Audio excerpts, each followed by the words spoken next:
Kaz Dağları Hasanboğuldu. Anne burada dikkatli gel.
Geç anne.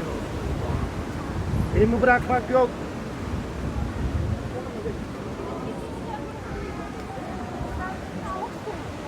Son bura mı? Evet. Hasan'ın boğulduğu yer bura. Hasan'ın boğulduğu yer. Evet, gerçek hikayesinde öyleymiş yani. Yani boğulmuş burada.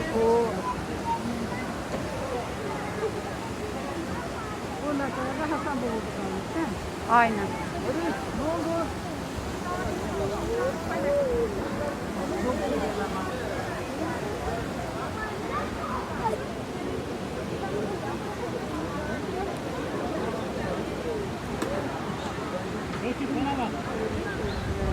Sanki Nevaleyi ver çıkar oğlum lan. üstündekini de.